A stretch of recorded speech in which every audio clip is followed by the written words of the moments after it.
What's good, gang? Welcome to another video. Today we are in an unconventional place. We're not outside touching grass. We're just in my room and just going to talk about something I've been thinking about for a while. You just get through it, and by the end of this, you should be able to know where you lie in terms of discipline and alignment and just identity per se. I'm mostly on identity now because of finding yourself. Finding myself has become a huge part of my life as I've grown, and I just feel like sharing everything that I've gotten to know as I've figured myself out. Not that I've figured myself out completely, but there is something. And today, I want to talk about being enslaved by the things that free you, because everything that frees us has the power to enslave us as long as there is something that can control you, how you feel, what you do, when you do it, how you do it, why you do it, and who you do it with.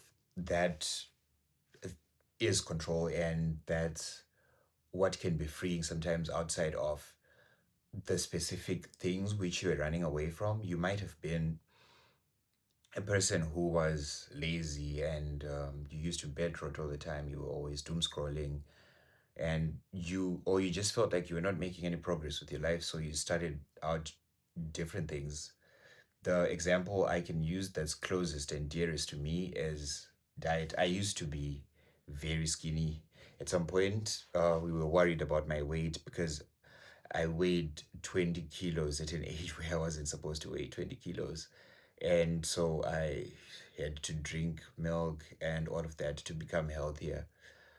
And then as I grew up, I wasn't as active. But when I started being active and I started controlling my diet, I then got into fitness and all. And then that kind of became my thing. So I had to go to the gym.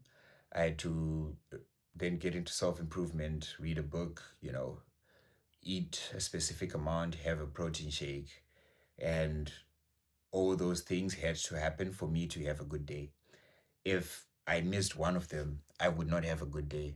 Started running 6 years ago, and at some point, running became a daily habit up to a point I would not have a good day unless I ran. So my mood would switch. I would be different with my parents, I would be different with my sibling. Sometimes I would be different with my friends just because that one thing did not go through or the time for it passed and I didn't do it. So I feel guilty and I feel bad about myself because I had rooted myself in discipline. I did not know what it means to be consistent and what consistency might look like or what healthy consistency might look like. And it might be the same for you. You might be getting all these people telling you about discipline, consistency, obsession, but no one's really talking about alignment and how those things would look like for you.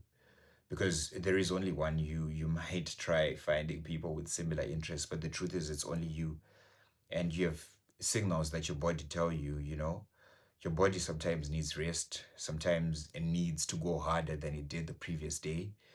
um, your mind sometimes needs to be fed before it can start spilling things out. And you might think, I have to be reading a book, 10 pages of a book all the time, or else I failed and all that. You might hop even onto challenges like Project 50 and 75 hard, and they might work for you or they might work against you in the sense that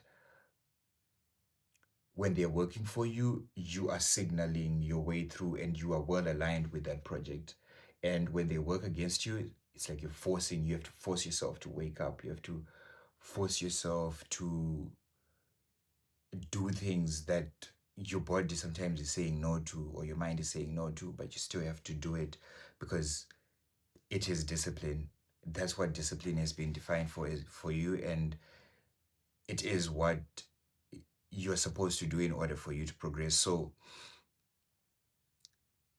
sometimes we just try to be like, oh yeah, it's more than motivation, and I'm more than motivated, that's why I'm doing this, and I'm more than capable, that's why I'm doing this. But it if it's getting you to a place where you are weak and tired and you're not really making any progress, then what's that discipline for anyway? Here's something that I just wrote here. Discipline can be the fuel to a fire that keeps burning and isn't gassed out at all yet. So that fire which you're trying to keep burning is not gassed out, but what happens when the gas runs out, but you still need it for the extra miles? Maybe you're halfway to where you needed to be. What will you do when that gas runs out? What way will the discipline be if you do not know how to manage your gas on a road trip? You know, it has some credit for the things that have gone right. Without discipline, sometimes we wouldn't have made progress at all. But how about the aftermath of all of these things? What's in the aftermath? Where is the alignment? Where are you better than everyone after all this? And how does that help you if you're not going to be a blessing to others? So some people are just better because they're disciplined is something that we know and we have learned. But what those people do not tell you is how they are aligned in their discipline. Because alignment looks like genuinely just loving something up to a point where it looks like whatever you're working on is play, and whatever looks like work to other people is genuinely play to you. There are people who are just solving more problems and they look like they're thoroughly enjoying it. It's not only what you see on social media, it's even what you read in books. You can see people enjoying solving problems for other people and just getting on with it, because anyone can be disciplined, to be honest. Anyone can be disciplined. That's why it's easy to sell, because it can go to anyone. So it's sold. It's easy to sell because it can go to anyone. Alignment, however, is everyone's right. That's why no one's selling it to you, because if someone tries selling you a right, there is some responsibility for it. Discipline is something you can just give someone and you do not need to be responsible for it, because they just need to get up, drink water, go to the gym, drink 2 liters, all that, all that. Whether they are bloated from the water doesn't matter. Whether the creatine they're taking is making them bloated the whole day won't matter, if they just need to be disciplined. But if they needed to be aligned, they would know what to try and what not to try. So that thing with like having a daily routine, seeing whether you have touched some different bases, working on outworking other people.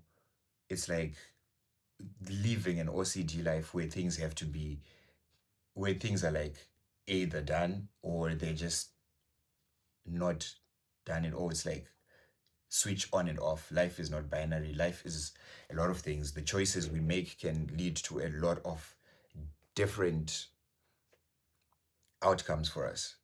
So when life becomes binary, you are just living in two states. It's either you are you have done something and you're sad, or you've done something and you're happy.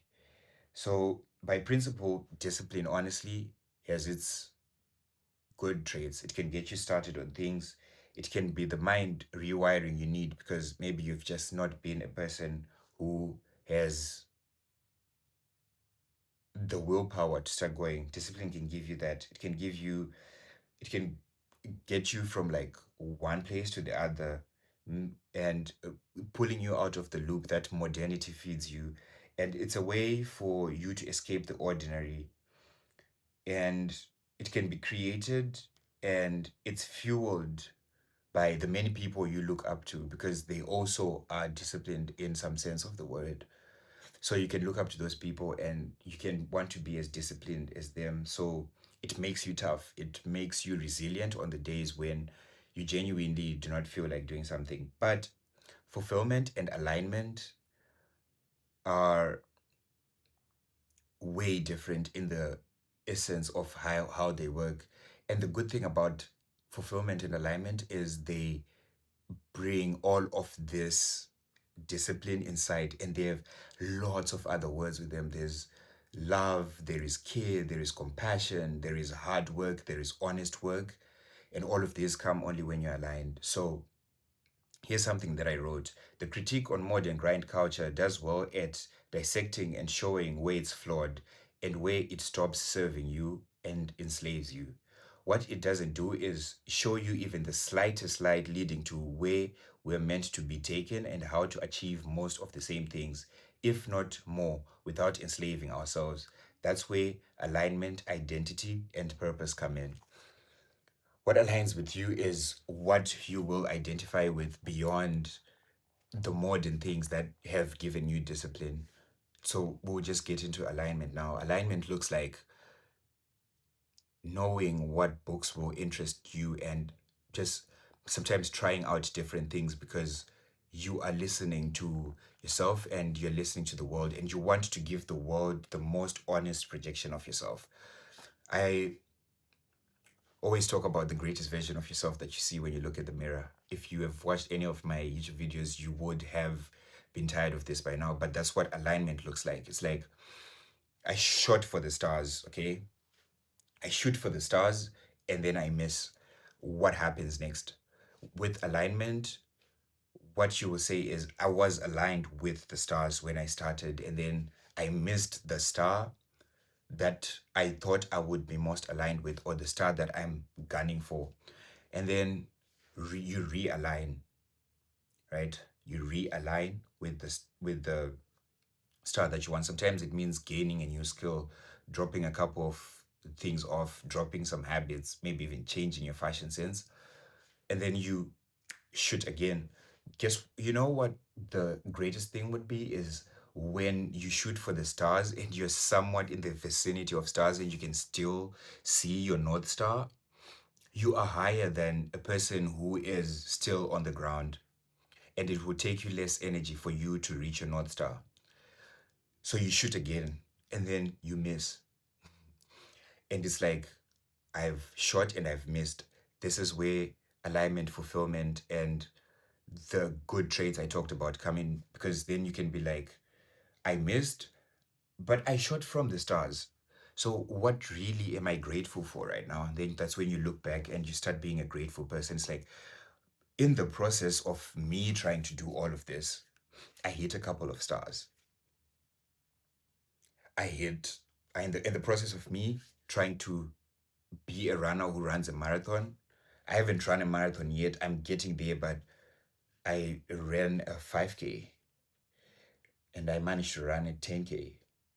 And now I'm running half a marathon. These are things that I've never done before. So all those are stars that you've hit. In the process of me trying to start a global business, a global brand, I have not yet established a global brand and I'm still learning. But in the process, I have a community around me in this little city that genuinely are focused and are aligned with what I'm doing and they genuinely believe in what I'm doing as well. And I genuinely believe in these people as well. I've gained that star. And it's like that one person who I managed to inspire, that's a star that you hit. You are also a star that someone else hits. A conversation with you, a relationship with you, a run with you, just collaborating on something together. You're also a star. You might not know it because we always look at ourselves as something very big, but you might be someone's star that they hit when they missed their North Star, but you still help them be aligned. And then you're like, okay, now, so it gives you gratitude for life and how it moves, the friends you've gained, the ones you've learned from, and all. You get a sort of sense of gratitude and peace. And in peace, you are in silence. And what silence is, in terms of being a great blessing, is it's genuinely where you will find the next thing. Um, not saying like don't be grateful for the last thing and only chase the next one, but in silence is where all of this happens. That's why it's deep, dark, and quiet in the stars, because that's where your soul thrives. That's where your soul will start being honest with you.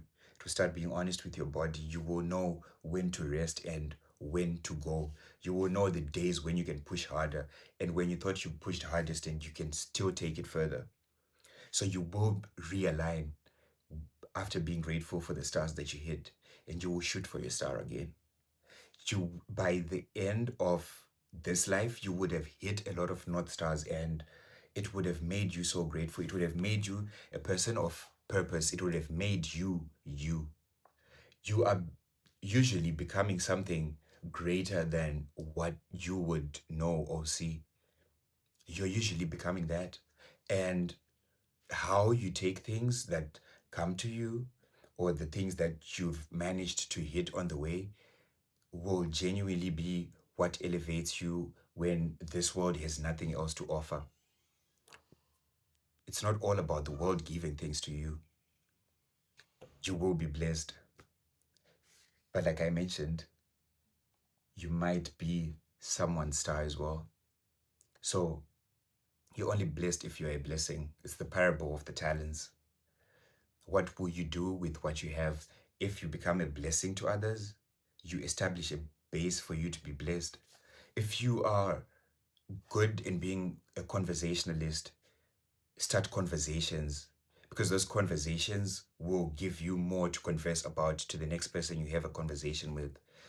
They'll give you no more knowledge, more skills, sometimes even a couple of connections that you might need. And that's the essence of all of it. And you, as you just interact with people, you will start to learn about alignment. You will start to learn about fulfillment, and you will realize your life cycles can be meaningful, can be purposeful. You can become anything you want to be as long as what you want to become is aligned with you and you take the actionable steps that will get you there. And that's the essence of it. By now, you should be knowing what it means to be truly aligned and what it gives to take action. I'm not saying don't be disciplined. Be disciplined and elevate that discipline to the next level where it's not the core of your life, but what's at the core of your life is you, your purpose, and your alignment. And then discipline follows through all of that because it would then be coupled with other good traits that not only make you a better person for you, but makes you a better person for the world, for your family, for your friends, for your partners. So that which frees you has the power to enslave you, is what we'll come back to now. That discipline, that motivation, and all the other stuff that you think will get you where you want to go. As long as your mind is wired on one thing, you're enslaved. Because your mind can be wired on so many things. The stars that you hit are so many on your way to the North Star. If you keep coming back down because you haven't hit your North Star yet, you will never hit your North Star because you will need more energy, more time, lots of readjustments and all, because your iterations are starting from a place that's not even a star. If you're aiming for it from planet Earth and that star is 3 light years away, by the time you come back and then go back again, it's already 6, 9, 12, 15. Then you need more time to get to your North Star. But if you are riding among the stars, then it will take you no time to reach your North Star. It will take the time it was intended to. And that's it. Cheers. Hope you had a good one.